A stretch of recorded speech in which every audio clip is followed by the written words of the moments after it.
370 ایک ایسی گزری کہانی ہے، آپ اسے بار بار کیوں دہرا رہے ہیں؟ حاصل کیا کرنا چاہتے اسی ہیں؟ سپریم کورٹ نے 3 بار اس ججمنٹ سے پہلے 3 بار ججمنٹ دیا تھا اور کہا تھا کہ آپ تینوں ججمنٹ چیک کیجیے. 370 has adopted a permanent feature. 370 is a permanent feature in the Constitution of India. اب یہ پرماننٹ بن چکا ہے. یہ 3 ججمنٹس ہے سپریم کورٹ کے، اس سپریم کورٹ سے پہلے. تو اگر بی جے پی کے لیے اور ان کی لائک مائنڈیڈ پارٹیز کے لیے 3 ججمنٹس سپریم کورٹ کے کافی نہیں ہے جس میں کہا گیا کہ 370 اب پرماننٹ ہے، تو ہمارے لیے ایک ججمنٹ کافی نہیں ہو سکتا یہ کہنے کے لیے کہ یہ پرماننٹ ہے.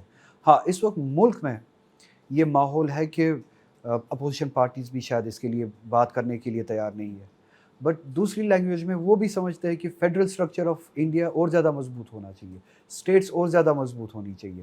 ساؤتھ سے بھی آپ دیکھیے اسٹیٹس اور زیادہ مضبوط فیڈرل سٹرکچر چاہتی ہے، گریٹر اٹانومی چاہتی ہے. الیکشن کا میسج بھی یہی ہے کہ فیڈرلزم اور مضبوط ہوا ہے. فیڈرلزم اور زیادہ مضبوط ہو. یہ لڑائی آپ کہاں تو لڑ رہے ہیں؟ چاہتے ہوئے یا نہ چاہتے ہوئے سب کی پولیٹیکل پارٹیز 370 چاہتی ہے. اگر آپ سوورینٹی اپنے اسٹیٹ کی اور زیادہ مضبوط چاہتے ہیں، that is 370.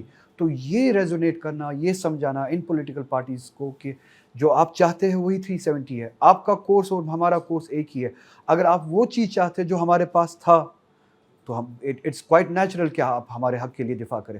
So it's a task for me to engage with all these political parties and make them understand this federal مجھے یہ اسٹرکچر. بتائیے، آپ یہ کہاں لڑ رہے ہیں؟ یہ جو آپ کی لڑائی ہے، یہ جو جنگ ہے، یہ آپ کہاں لڑ رہے ہیں؟ آپ جو قانونی عدالت تھی اس میں تو ختم ہو چکا معاملہ، جنتا کی عدالت میں ابھی الیکشن کے ریزلٹس آ گئے ہیں، تو یہ کہاں آپ اس بات کو آگے اٹھائیں گے؟ کس کے ساتھ آپ گہار کر رہے ہیں؟ With all these political parties. میں اپوزیشن کی پارٹی، اپوزیشن پولیٹیکل پارٹیز، میں ساؤتھ سے لے کے بنگال تک، بنگال سے لے کے جہاں تک بھی ممکن ہو سکے نارتھ ایسٹ انڈیا میں اگر ممکن ہو سکے، حالانکہ گجرات میں اس وقت اس قسم کے حالات نہیں ہے، نارتھ انڈیا میں پنجاب تک، جہاں پہ بھی لائک مائنڈیڈ پارٹیز ہو، مہاراشٹر تک، کہ وہ کیندر کی سرکار پر دباؤ ڈالیں.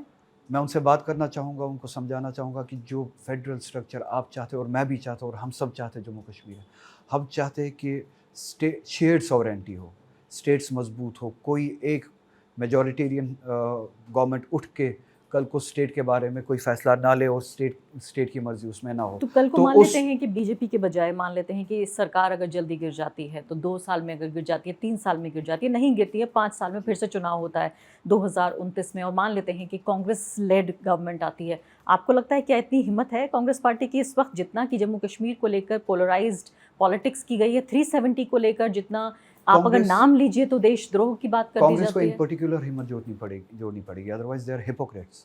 370 اس آئیڈیالوجی نے دیا ہے، اور if they do not defend 370 they do a great disservice to their own ideology. یہ آپ نہرو جی کی اسپیچز دیکھیے پارلیمنٹ میں. اگر میں ایک اور مثال دیتا ہوں، اگر آپ کو ہندوتوا سے لڑنا ہے تو آپ کو مسلمان کے لیے بات کرنی پڑے گی، آپ کو مسلمان کے لیے کھڑا ہونا پڑے گا. اگر آپ ہندوتوا ایکسٹریمزم کے خلاف لڑنا چاہتے ہیں، وہ چاہتے کہ وہ ہندوتوا کے خلاف لڑے مگر مسلمان کا نام نہ لے. You have to show black and white, آپ کو وائٹ کے ساتھ کھڑا ہونا پڑے گا بلیک کے ساتھ لڑنے کے لیے.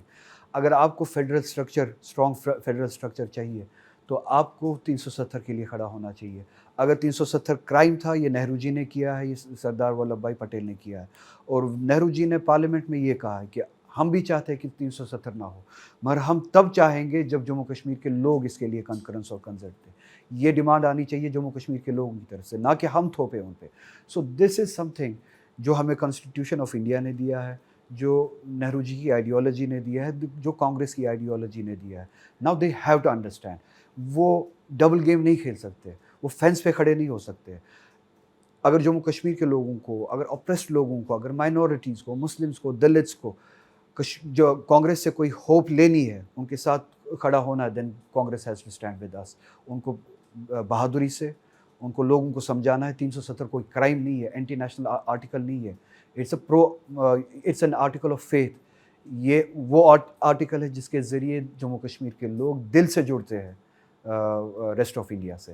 اس کے بغیر ہم دل سے جڑے ہوئے نہیں ہیں. ہمارے دلوں پہ آپ نے پیر رکھ کے اس وقت وہاں پہ جو ہے وہ ایڈمنسٹریشن چلا رہے ہیں. It's an article of faith, it's not anti national article. This is an article for which Congress has to stand. اس کا کاؤنٹر آرگیومنٹ یہ دیا جاتا ہے کہ جب سے آرٹیکل 370 ہٹائے، آپ دیکھیے کہ آتنکواد گھاٹی میں ختم ہو چکا ہے. دوسری بات کہی جاتی ہے کہ دیکھیے کرپشن بہت کم ہوا ہے. تیسری بات کہی جاتی ہے کہ سیپریٹسٹ